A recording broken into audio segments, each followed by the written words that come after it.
Sebuah fenomena kerusakan akidah yang menimpa kepada kaum muslimin di zaman krisis multidimensi ini bertebaran bagai jamur di musim hujan. Meluruskan keyakinan yang menyimpang dari tuntunan syariat yang benar sungguh sangat diperlukan terhadap saudara kita sesama muslim. Sebagai bentuk nasihat dan rasa kasih sayang kita, Radio Dakwah Salafiyah Banjarsari mempersembahkan siaran langsung kuliah subuh dan tanya jawab tentang permasalahan tauhid dan kesyirikan. Ikuti terus pembahasannya, insya Allah setiap harinya pukul 5:30 pagi hingga selesai. Bersama Al-Ustadz Abu Abdillah Sofyan Hafizahullah. Bagaimana bisa seorang muslim mengetahui bahwa Allah sangat murka kepada orang-orang musyrik dan menganggap mereka orang-orang yang paling hina dan paling buruk, lalu ketika datang waktu perayaan kekafiran mereka atau kesyirikan mereka, ya seperti pada tanggal 25 Desember atau pada tanggal 1 Januari, lalu dia mengucapkan selamat. Dia mengucapkan selamat atas perayaan mereka. Bagaimana bisa seorang muslim melakukan yang seperti itu? Padahal dia tahu mereka adalah makhluk yang paling buruk. Kenapa buruk? Karena kekafiran yang mereka kerjakan. Mereka adalah makhluk yang dimurkai oleh Allah Subhanahu wa taala. Lalu dia mengucapkan selamat atas kekafiran yang mereka lakukan. Dan ini termasuk bentuk pembatal keislaman apabila seorang ridho dengan kekafiran. Apabila seorang ridho dengan kesyirikan, maka dia pun syirik. Dia pun telah melakukan syirik seperti mereka. Iya. Dan untuk pertanyaan, silakan kirimkan melalui SMS ke nomor 0813 949 72127. Assalamualaikum warahmatullahi wabarakatuh. Innal hamdalillah nahmaduhu wa nasta'inuhu wa nastaghfiruh wa na'udzu billahi min shururi anfusina wa sayyiati a'malina. May yahdihillahu fala mudilla lahu wa may yudlil fala hadiya lahu. Wa ashhadu an la ilaha illallah wahdahu la syarika lahu wa ashhadu anna Muhammadan 'abduhu wa rasuluh. Sallallahu alaihi wa ala alihi wa sahabatihi ajma'in wa man tabi'ahum bi ihsanin ila yaumiddin. Para pendengar Radio Dakwah Salafiyah rahimani wa rahimakumullah. Alhamdulillah, pada kesempatan yang mulia ini kita diberikan taufik oleh Allah Subhanahu wa taala untuk dapat saling nasihat menasihati dalam rangka memperdalam dan mempelajari agama kita yang mulia ini. Adapun pada kesempatan ini insyaallah kita akan membahas satu kitab yang ditulis oleh Syekh Muhammad bin Sulaiman At-Tamimi rahimahullahu taala, yang beliau berjudul Kitabut Tauhid alladzi huwa haqqullahi 'alal 'abid. Kitab tauhid yang merupakan hak Allah Subhanahu wa taala atas hamba-hambanya. Ya. Kitab ini sangat penting sekali dipelajari karena menjelaskan tentang bagaimana seorang hamba mentauhidkan Allah Subhanahu wa taala. Yang mana tauhid ini merupakan tujuan diciptakannya manusia di muka bumi ini. Beliau rahimahullahu taala memulai kitabnya dengan ucapan Bismillahirrahmanirrahim, sebagai bentuk peneladanan terhadap Al-Quranul Karim, di mana Al-Quranul Karim dimulai dengan ucapan Bismillahirrahmanirrahim. Ya. Dan ini sebagai muqaddimah beliau di dalam memulai kitabnya yang merupakan sunnah Rasulullah sallallahu alaihi wasallam dan juga sunnah para ulama kaum muslimin. Ya. Dan para ulama sepakat bahwa ucapan Bismillahirrahmanirrahim adalah bagian dari surat An-Naml. Dan juga disepakati bahwa basmalah ini tidak termasuk di dalam surat At-Taubah. Kemudian diperselisihkan oleh para ulama, apakah ucapan Bismillahirrahmanirrahim ini dalam setiap surat Al-Quran merupakan bagian dari surat Al-Quran tersebut, atau hanya sebagai pembuka saja. Pendapat yang kuat, sebagaimana dijelaskan oleh Imam Ibnu Katsir rahimahullahu taala, bahwasannya ucapan Bismillahirrahmanirrahim ini hanya sebagai pembuka, hanya sebagai pembuka setiap surat di dalam Al-Qur'anul Karim, termasuk di dalam suratul Fatihah. Pendapat yang kuat insyaallah bahwasannya ucapan Bismillahirrahmanirrahim hanyalah sebagai pembuka, bukan bagian dari surat Al-Fatihah dan bukan pula bagian dari surat-surat yang lainnya. Asy-Syaikh Utsaimin rahimahullahu taala menyebutkan di dalam tafsir beliau dalil bahwasannya ucapan Bismillahirrahmanirrahim bukan bagian dari surat Al-Fatihah adalah hadis yang diriwayatkan oleh Al-Imam Muslim dalam sahihnya dari Abu Hurairah radhiyallahu taala anhu. Rasulullah sallallahu alaihi wasallam bersabda, Allah Subhanahu wa taala berfirman dalam hadis qudsi, qasamtu as-salata baini wa baina 'abdi nisfain.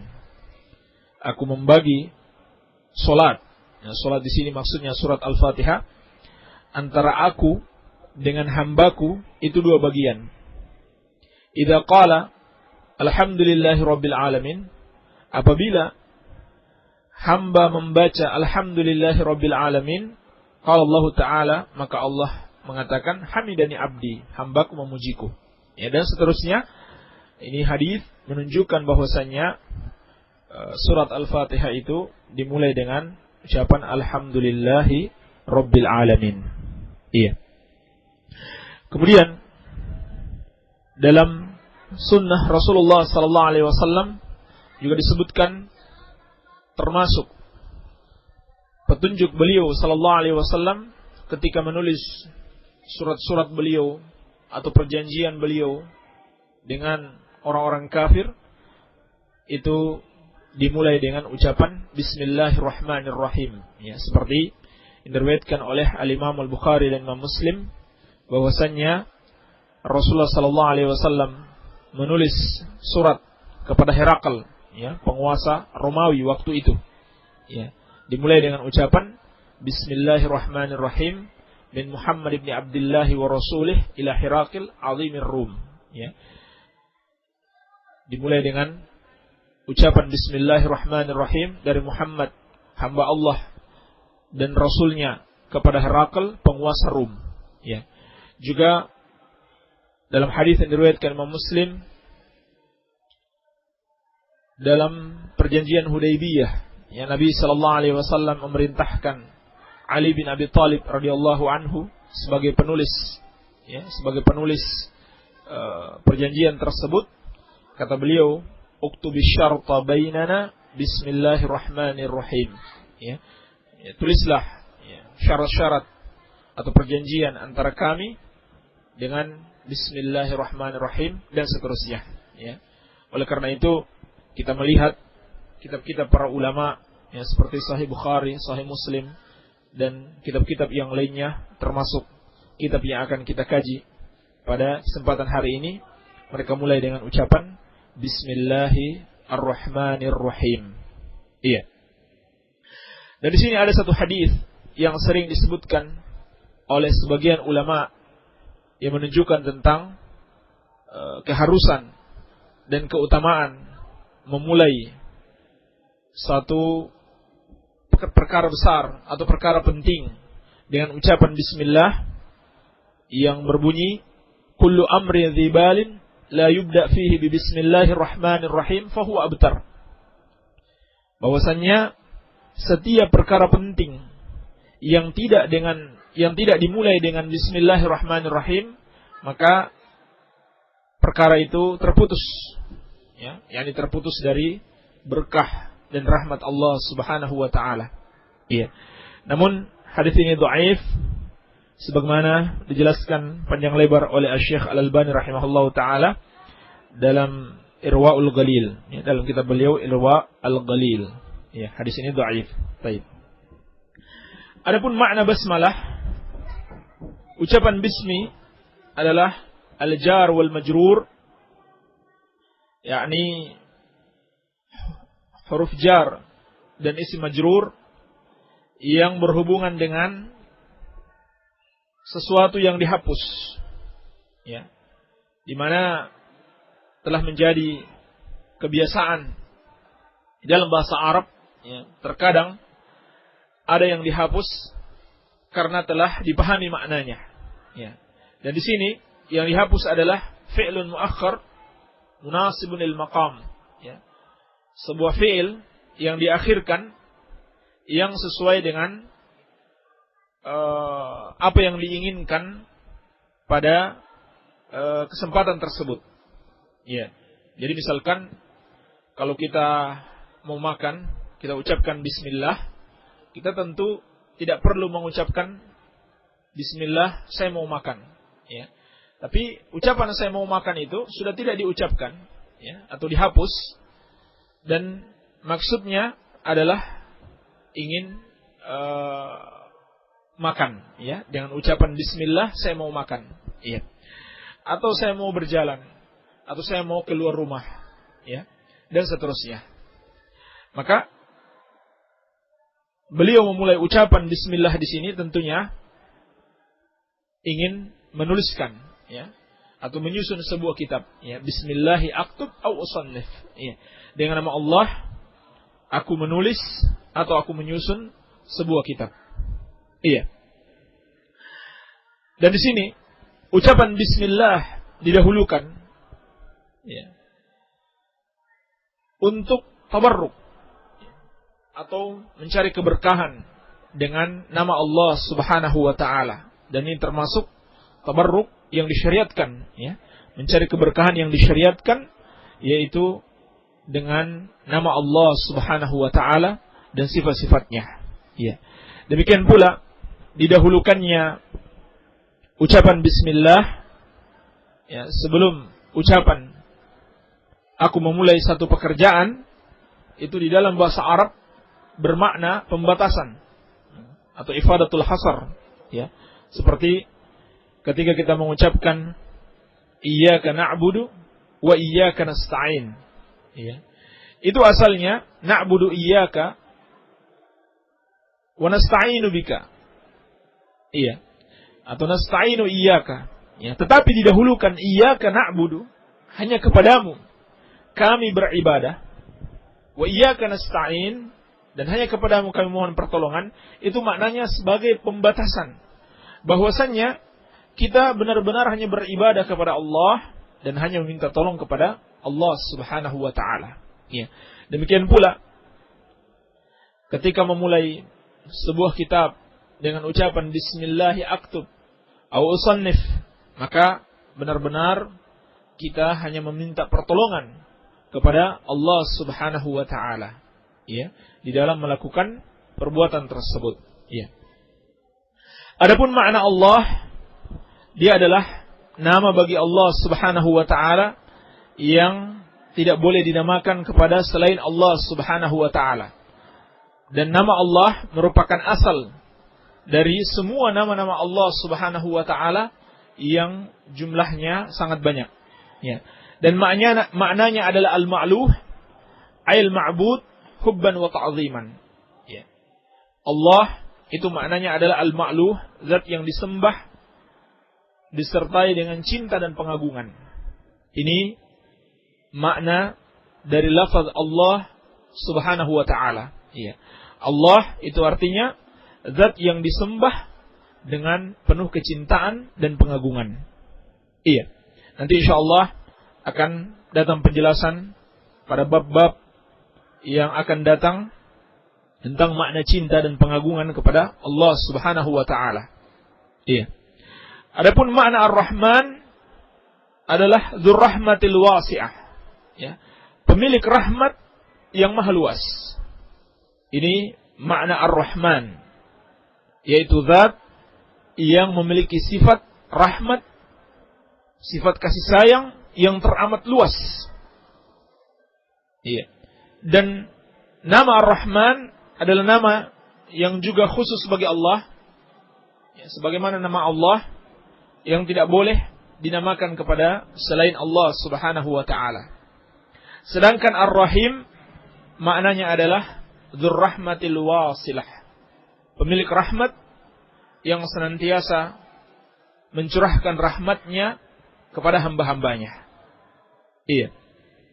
Jadi Ar-Rahman merupakan sifat bagi Allah Subhanahu wa ta'ala, atau sifat dzatiyah bagi Allah Subhanahu wa ta'ala, yakni zat yang memiliki sifat rahmat yang amat luas. Sedangkan Ar-Rahim bermakna pemilik sifat fi'liyah, ya, perbuatan Allah Subhanahu wa ta'ala menyampaikan rahmatnya kepada siapa yang dikehendaki dari hamba-hambanya. Iya. Dan nama Ar-Rahim ini bukanlah nama yang khusus bagi Allah Subhanahu wa ta'ala, tetapi boleh, ya, dinamakan kepada selain Allah Subhanahu wa ta'ala, ya.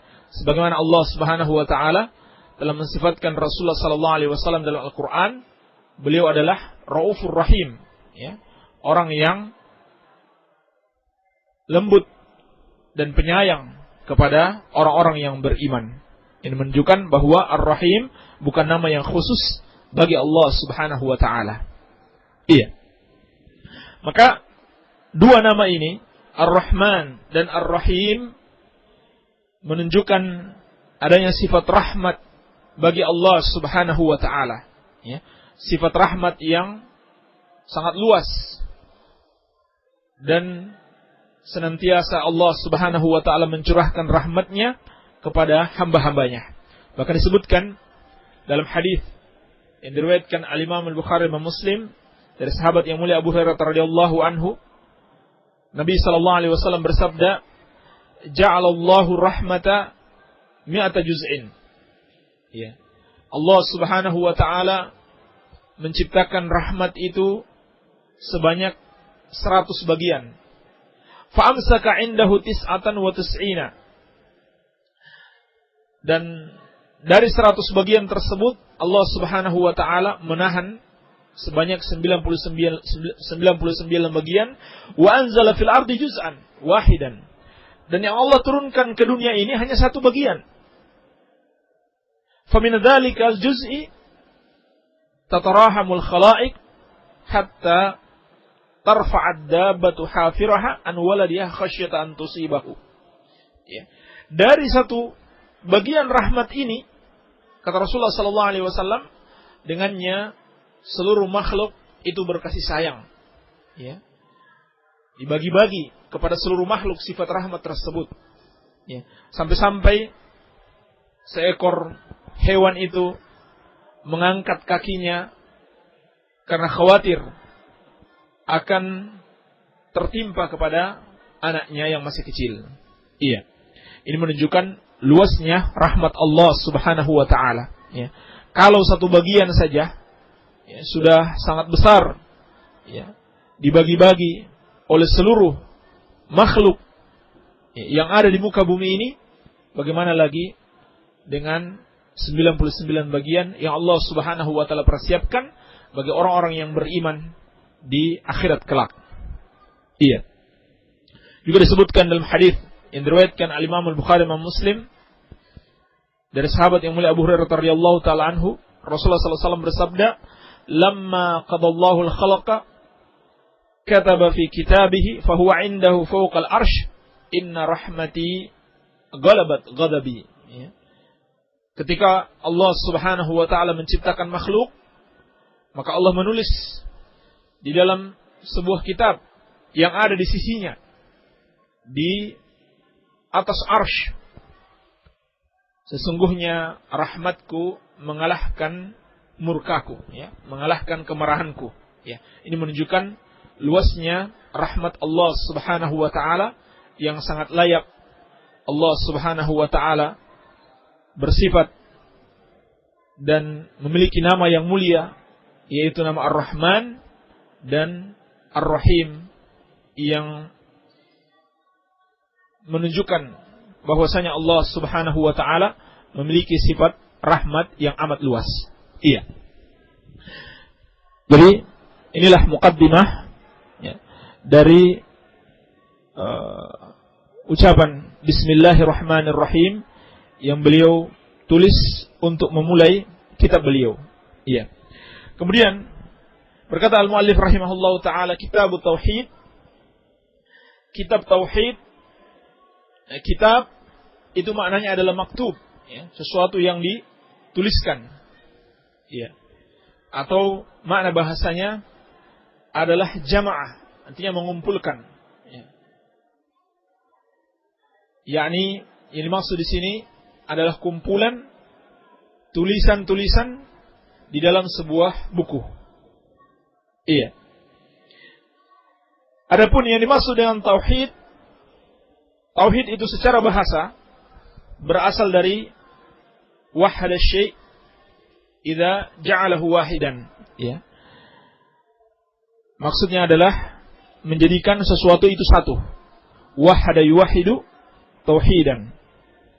Jadi tauhid itu merupakan isim masdar dari wahada yuwahidu, yang artinya adalah ja'ala syai' wahidan. Ya. Menjadikan segala sesuatu itu satu, ya, menjadi satu. Adapun di dalam istilah syar'i yang dimaksud dengan tauhid adalah ifradullah ta'ala bima yakhtassu bihi minar rububiyyah wal uluhiyyah wal asma'i was sifat. Ya. Tauhid di dalam istilah syar'i adalah mengesahkan Allah Subhanahu wa taala dalam perkara yang merupakan kekhususan bagi Allah Subhanahu wa taala, yaitu dalam rububiyah, uluhiyah dan asma wa sifat. Dalam 3 perkara, rububiyah, uluhiyah dan asma wa sifat.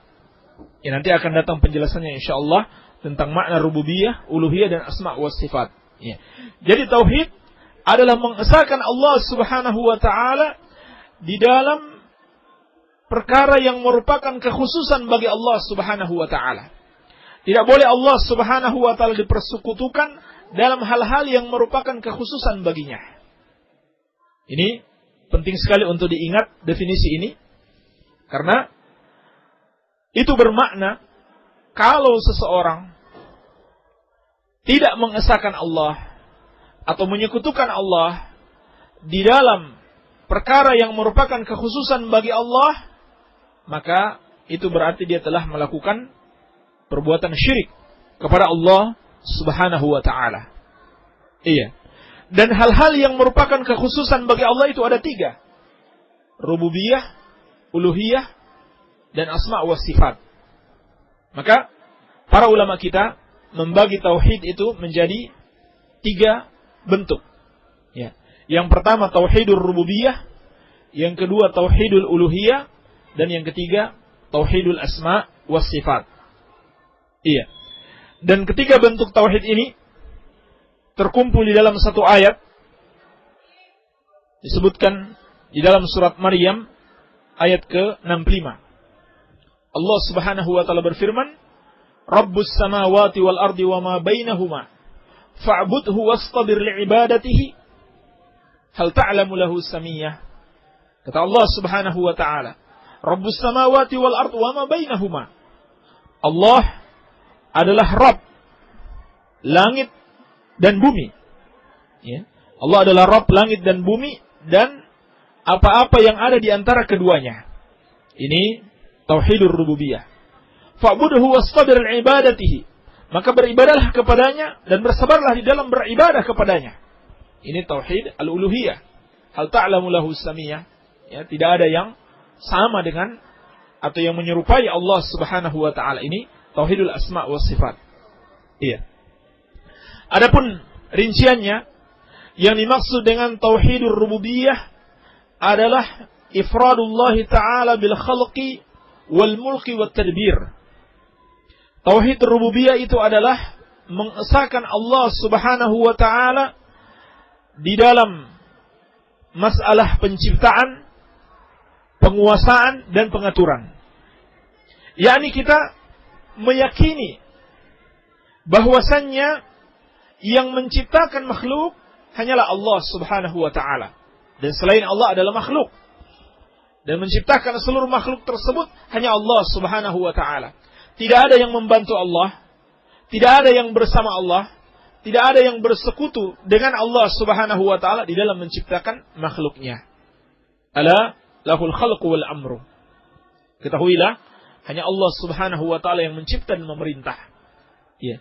Hal min khaliqin ghairullah yarzuqukum minas sama'i wal ard. Apakah ada pencipta lain selain Allah yang memberikan rezeki kepada kalian dari langit dan bumi? Iya, tentunya tidak ada selain Allah Subhanahu wa taala. Ya. Demikian pula yang menguasai. Kita meyakini hanya Allah Subhanahu wa taala yang menguasai alam ini. Iya. Dan seluruh isinya. Barang siapa yang meyakini ada selain Allah Subhanahu wa taala yang menguasai alam ini, maka berarti dia telah menyekutukan Allah dalam hal yang khusus bagi Allah Subhanahu wa taala. Iya. Walillahi mulkus samawati wal ard. Allah Subhanahu wa taala berfirman, hanya milik Allah penguasaan langit dan bumi. Demikian pula pengaturan alam ini dan pengaturan seluruh makhluk yang ada di muka bumi ini hanyalah diatur oleh Allah Subhanahu wa taala. Iya, kita meyakini hanya Allah Subhanahu wa taala yang mengatur alam ini. Ya. Mengatur kehidupan dan kematian, mengatur rezeki manusia, mengatur waktu, mengatur peredaran siang dan malam, ya, bulan dan bintang, dan semuanya hanyalah Allah Subhanahu wa taala. Ya.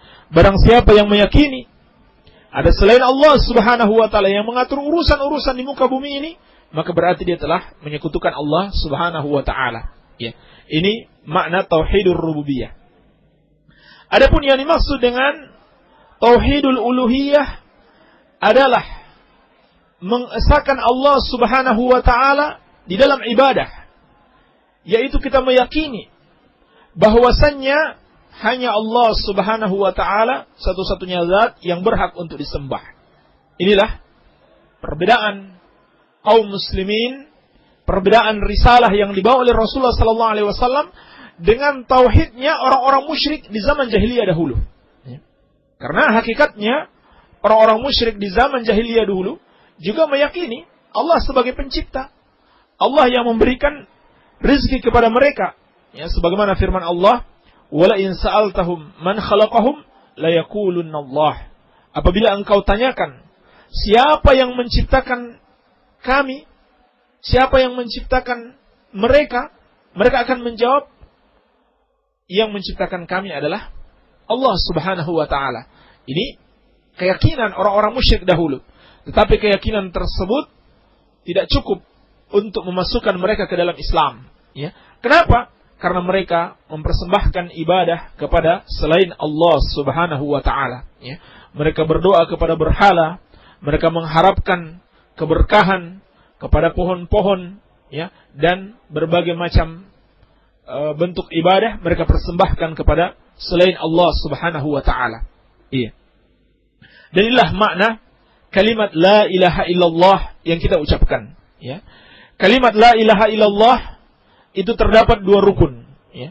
Rukun yang pertama adalah an-nafyu yang terdapat dalam ucapan la ilaha, yaitu penafikan, ya. Apa yang dinafikan? Seluruh sesembahan selain Allah Subhanahu wa taala. Maksudnya apa dinafikan? Yaitu menganggap salah, menganggap batil semua bentuk sesembahan selain Allah Subhanahu wa taala. Ya. Jadi ucapan la ilaha illallah dimulai dengan penafikan, ya. yaitu menganggap salah semua bentuk sesembahan selain Allah. Baru kemudian illallah, ya, ditetapkan. Ya, rukun yang kedua yaitu illallah, penetapan. Maksudnya adalah mengimani hanya Allah Subhanahu wa taala satu-satunya zat yang boleh untuk disembah. Ini makna kalimat la ilaha illallah. Oleh karenanya, apabila seorang dalam hatinya dia berkeyakinan bahwasannya ada selain Allah yang boleh untuk disembah, meskipun sehari-harinya kita lihat dia melakukan sholat, melakukan puasa, berzakat, tapi dalam keyakinannya, di dalam hatinya, dia menganggap tidak masalah orang beribadah kepada selain Allah. Itu kan hak mereka katanya. Iya. Jadi dia menganggap tidak salah, ya, atau sah-sah saja apabila seorang beribadah kepada selain Allah Subhanahu wa taala. Maka yang seperti ini belumlah dianggap sebagai seorang muslim. Mengapa? Karena dia belum merealisasikan kalimat la ilaha illallah atau syahadatu an la ilaha illallah yang merupakan pintu untuk masuk ke dalam Islam. Iya. Jadi masuk dengan tauhidul uluhiyah adalah mengesahkan Allah di dalam ibadah, yaitu berkeyakinan bahwasannya hanya Allah Subhanahu wa taala satu-satunya zat yang boleh untuk disembah, dan semua peribadatan kepada selain Allah adalah salah atau batil. Ya, sebagaimana firman Allah Subhanahu wa taala, "Dzalika bi anna Allah huwal haq wa anna ma yad'una min dunihi huwal batil." Yang demikian itu Allah Subhanahu wa taala adalah sesembahan yang hak, adapun yang mereka sembah selain Allah adalah batil. Iya. Kemudian yang masuk dengan tauhidul asma wa sifat adalah mengesahkan Allah Subhanahu wa taala di dalam nama-nama dan sifatnya. Dan ini mencakup dua perkara. Yang pertama al-itsbat, atau menetapkan atau mengimani bahwasannya apa yang Allah Subhanahu wa taala tetapkan di dalam Al-Qur'an dan juga yang ditetapkan oleh Rasulullah sallallahu alaihi wasallam di dalam sunnah beliau adalah merupakan nama-nama dan sifat bagi Allah Subhanahu wa taala. Iya.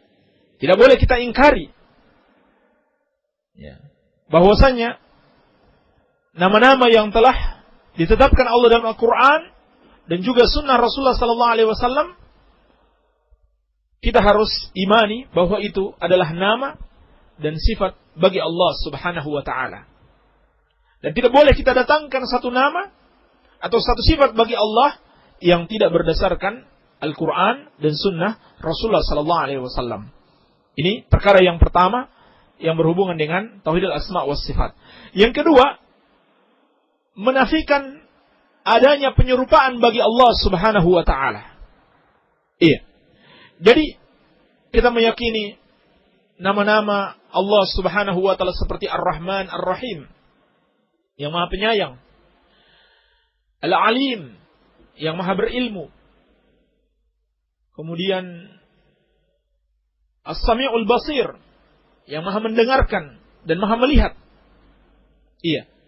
Kita yakini bahwasannya sifat penyayangnya Allah Subhanahu wa taala dan juga sifat ilmunya Allah Subhanahu wa taala, Maha melihatnya Allah dan mendengarnya Allah, itu tidak sama sedikit pun dengan makhluk, ya, dengan sifat-sifat yang ada pada makhluk, meskipun dari sisi nama mungkin sama. Dari sisi nama mungkin sama. Iya. Allah memiliki sifat rahmat, kasih sayang. Makhluk juga memiliki sifat rahmat. Makhluk juga memiliki ilmu. Makhluk juga mampu melihat dan mendengarkan. Tetapi tidak sama antara sifat-sifat Allah Subhanahu wa taala dan sifat-sifat makhluk, meskipun sama dari sisi namanya. Karena Allah Subhanahu wa taala telah menafikan hal tersebut sebagaimana dalam surat Asy-Syura ayat ke-11, "Laisa kamitslihi syai'un wa huwas samiul basir." Tidak ada yang serupa dengan Allah. Dan Allah Subhanahu wa taala Maha mendengarkan lagi Maha melihat. Iya. Ini yang dimaksud dengan tauhidul asma wa sifat. Iya. Inilah jemaah sekalian pembagian tauhid yang disebutkan para ulama kita, yaitu tauhidul rububiyah, tauhidul uluhiyah, dan tauhidul asma wa sifat. Ini sebagai pengantar dan penjelasan secara global. Adapun perinciannya insyaallah dari seluruh bentuk tauhid ini akan datang pada bab-bab yang ada di dalam kitab tauhid ini. Iya. Dan kitab tauhid ini adalah kitab yang sangat penting, ya. Menunjukkan pentingnya kitab ini, para ulama besar, ya, telah mensyarah kitab ini atau menjelaskan kitab ini, ya. Ya, di antaranya ada Syarah Fathul Majid. Ya. Ada kitab Fathul Majid, Syarah Kitab Tauhid yang ditulis oleh Syekh Abdurrahman bin Hasan. Ya. Dan juga ada kitab Taisirul Azizil Hamid, ya, yang ditulis oleh Syekh Sulaiman, ya. Sulaiman bin Abdullah rahimahullahu taala, ya. Juga ada kitab Al-Qaul Mufid ala Kitab Tauhid yang ditulis oleh Syekh Muhammad bin Shalih Al-Utsaimin rahimahullahu taala, ya. Juga ada kitab Al-Qaul Sadid fi Maqasid Tauhid yang ditulis oleh guru beliau, yaitu gurunya Syekh Muhammad bin Shalih Al-Utsaimin, yaitu Syekh Abdurrahman bin Nasir As-Sa'di, penulis kitab Taisirul Karimir Rahman, ya, fi tafsir Kalamil Mannan, ya. Juga ada kitab At-Tamhid li Syarhi Kitab Tauhid yang ditulis oleh Syekh Salih bin Abdul Aziz Al-Syekh, ya. Juga ada kitab I'anatul Mustafid, ya, li Syarhi Kitab Tauhid, dan Al-Mulakhas fi Syarhi Kitab Tauhid, ya, dua kitab ini yang saya sebutkan terakhir ini ditulis oleh Syekh Salih bin Fauzan ibn Abdullah Al-Fauzan hafizahullah taala. Iya. Kitab-kitab ini menunjukkan perhatian yang besar dari para ulama, ya, kaum muslimin dari zaman ke zaman, yang menunjukkan pentingnya kitab tauhid ini karena di dalamnya terkandung kewajiban yang paling besar, ya. Kewajiban yang paling pertama yang harus dilaksanakan oleh seorang hamba, yaitu mentauhidkan Allah Subhanahu wa taala. Iya. Demikianlah apa yang bisa kita sampaikan pagi hari ini sebagai pengantar Kitab Tauhid. Semoga Allah Subhanahu wa taala memberikan taufik untuk menjelaskan seluruh bab yang ada dalam kitab ini pada pertemuan-pertemuan yang akan datang. Wabillahi taufik walhamdulillahi rabbil alamin. Alhamdulillah wassalatu wassalamu ala Rasulillah.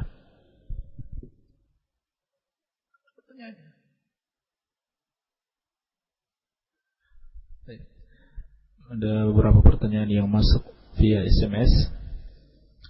Pertanyaan pertama, apakah ada tuntutannya atau tuntunannya dari Nabi Muhammad SAW bila mana bayi dalam rahim 4 bulan, 7 bulan, kemudian membuat satu acara atau hajatan, ya, dengan membaca Al-Quran bersama-sama, dan juga orang yang meninggal di hari yang ke-1, ke-3, ke-7, dan ke-40 hari, ya, itu juga dibuat hajatan atau syukuran, ya, atau selamatan.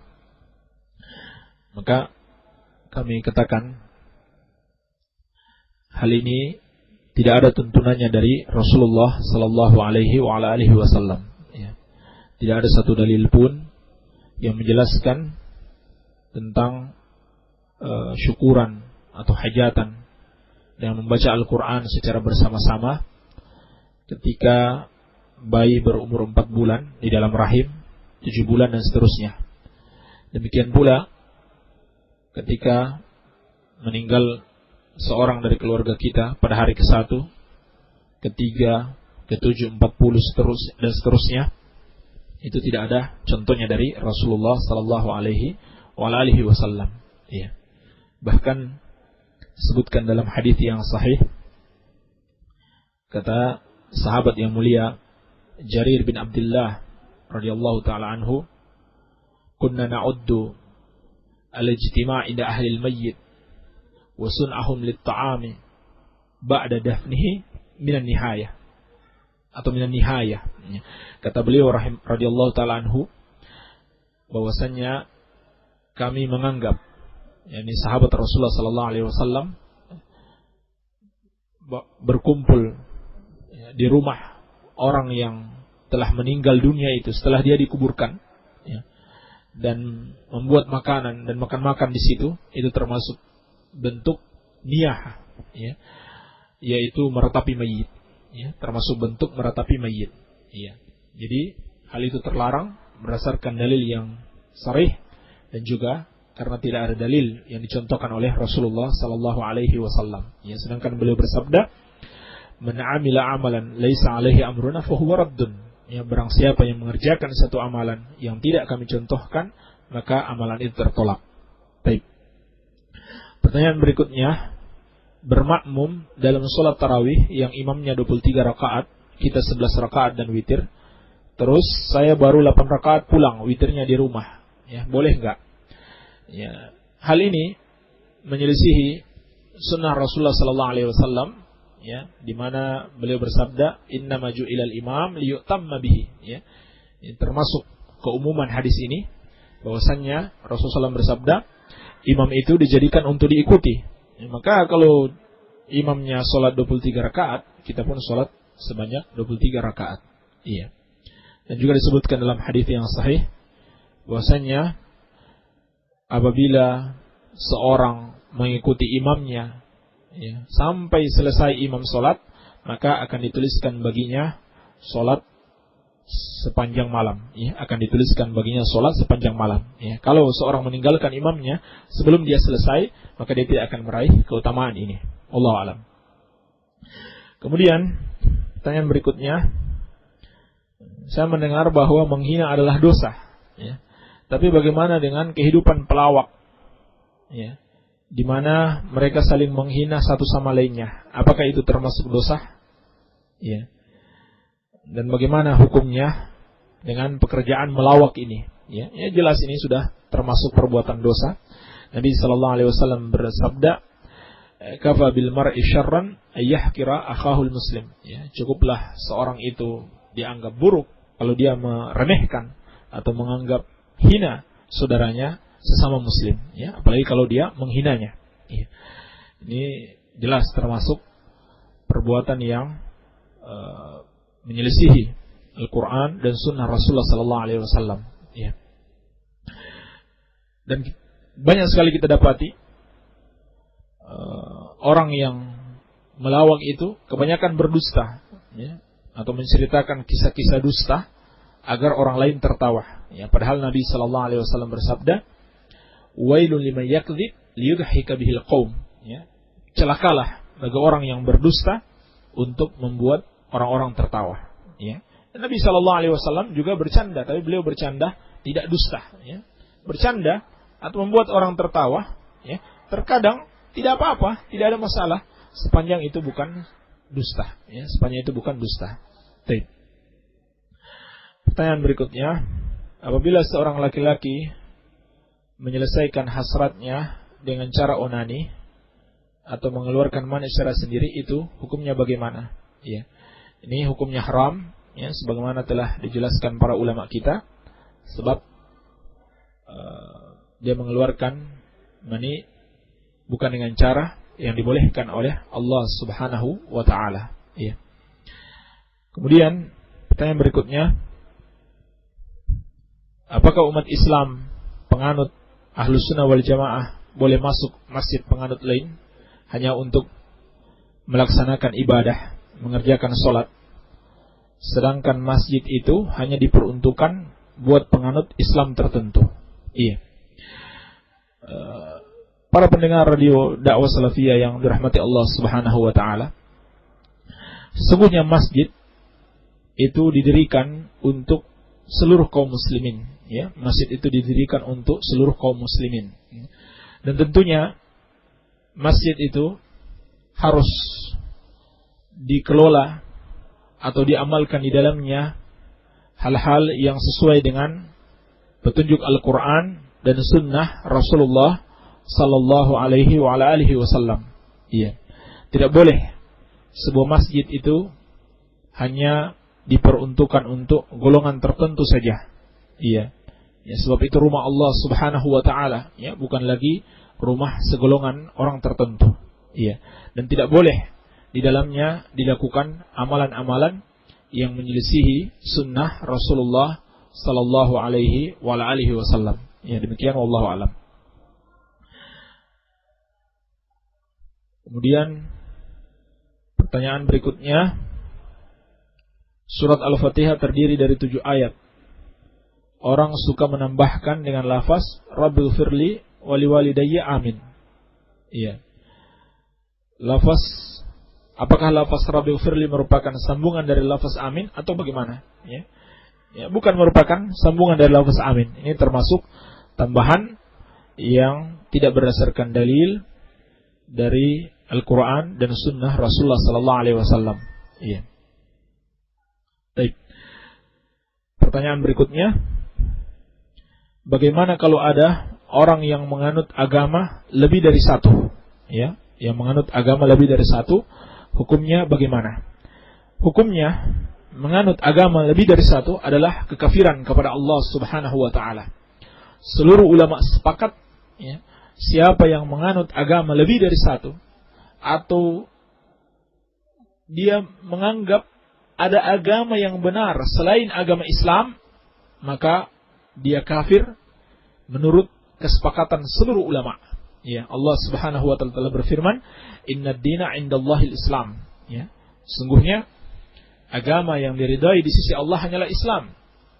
Dan juga firman Allah Subhanahu wa taala, "Wa may yabtaghi ghairal islami dinan fala yuqbala min wa huwa fil akhirati minal khasirin." Ya. Barang siapa yang mencari selain Islam sebagai agama baginya, maka tidak akan diterima daripadanya dan dia di akhirat kelak termasuk orang-orang kafir yang merugi. Iya. Dan juga orang yang menganggap ada agama yang benar selain Islam, itu sama saja dia mengingkari kalimat atau syahadat la ilaha illallah. Ya. Sebab syahadat la ilaha illallah yang menuntun kita untuk berlepas diri, ya, untuk bara, membenci dan memusuhi semua bentuk sesembahan kepada selain Allah Subhanahu wa taala dan para penyembahnya. Ya. Dan kita ketahui bersama, di dunia ini tidak ada satupun agama yang mengajarkan tauhid, yang mengajarkan penyembahan hanya kepada Allah Subhanahu wa taala selain Islam. Iya. Jadi bagaimana mungkin seorang menganut agama Islam kemudian pada saat yang sama dia menganut selain Islam? Ini sesuatu yang mengumpulkan dua hal yang sangat bertentangan. Ini tidak akan mungkin, ya. Intinya orang yang memiliki keyakinan seperti itu, menganut agama Islam dan selain Islam, atau dia mengatakan dia hanya menganut Islam, ya, tetapi dalam keyakinannya dia menganggap ada agama yang benar selain Islam, maka seluruh ulama sepakat orang itu telah kafir kepada Allah Subhanahu wa taala. Ya. Ketika kita melewati kuburan, selalu muncul rasa takut. Apakah itu syirik? Sedangkan kita hanya boleh takut kepada Allah. Iya. Itu termasuk takut yang syirik kepada Allah Subhanahu wa taala, ya, termasuk takut syirik. Ini namanya al-khaufu sir, ya, khaufu sir, ya, takut yang tersembunyi di dalam hati. Takut dari orang-orang mati yang dia menyangka orang-orang mati tersebut bisa menimpakan mudarat kepadanya. Iya. Atau di sisi lain dia meyakini orang-orang yang sudah mati tersebut bisa memberikan kemanfaatan kepadanya. Iya. Ini khaufus sir, ya, takut yang tersembunyi yang merupakan bentuk syirikan kepada Allah Subhanahu wa taala. Ya, insyaallah secara lebih detail pembahasan tentang ini akan datang pada babnya. Iya. Dan dalam Islam, ya, dalam akidah Islam, orang yang sudah mati, ya, itu tidak sedikit pun akan kembali ke dunia ini, ya. Jadi tidak ada ceritanya dalam Islam itu arwah penasaran, ya, atau arwah gentayangan, ya, kemudian jalan-jalan di muka bumi untuk membalas dendamnya, ya, tidak ada, ya. Tidak ada yang seperti itu. Itu hanya khayalan-khayalan, ya, atau tipuan-tipuan syaitan, ya. Tipuan-tipuan syaitan, itu tipuan-tipuan jin, ya, di mana syaitan ini terkadang menampakkan diri dalam bentuk orang yang sudah meninggal dunia, ya. Atau dia merasuk ke dalam tubuh seseorang dan menirukan suara orang yang sudah meninggal dunia, ya, sehingga orang-orang yang masih hidup ini tertipu, ya, menyangka bahwasannya yang berbicara atau menampakkan diri itu adalah orang yang sudah mati tersebut, ya. Padahal tidak sama sekali, itu semua adalah tipuan syaitan, ya, untuk menyesatkan anak Adam. Ya, ini termasuk khauf syirk, ya, syirik kepada Allah Subhanahu wa taala, ya. Wallahu alam. Baik.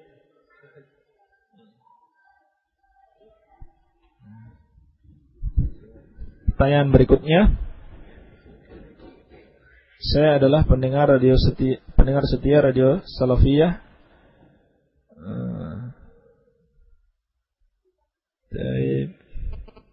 Ada permintaan selain murattal, mohon ada tilawah. Oh, ini permintaan untuk, iya, dengan selain murattal mohon ada tilawah untuk MTQ, ya. Maksudnya untuk perlombaan, ya, ya, dengan lagam Timur Tengah. Salam. Ini Allah alam, nanti ditanyakan kepada pengurus radio dakwah Salafiyah.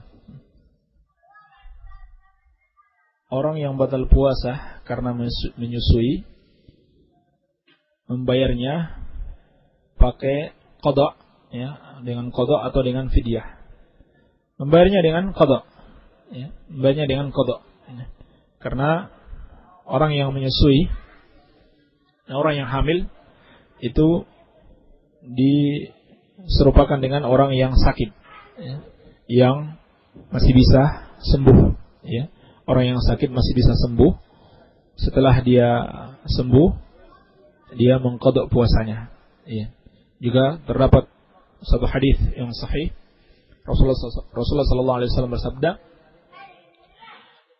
"Inna Allah wada'a 'anil musafiri syatra salati wa 'anil murdi wa 'anil hubla wal murdi as-salata as-siyama." Ya. Sesungguhnya Allah Subhanahu wa taala meringankan dari seorang musafir itu separuh salat. Artinya salat yang 4 rakaat itu dia kerjakan 2 rakaat. Kemudian dari orang yang hamil dan orang yang menyusui itu puasanya, ya. Jadi hadis ini menunjukkan hamil dan menyusui itu sama hukumnya dengan orang yang safar, ya. Dia harus mengganti puasanya di lain kesempatan. Allah alam, ya. Qarin itu apa? Ya. Qarin itu barangkali yang dimaksudkan adalah jin, ya, yang mendampingi manusia, ya, yang Allah Subhanahu wa taala tetapkan atas setiap manusia untuk, ya,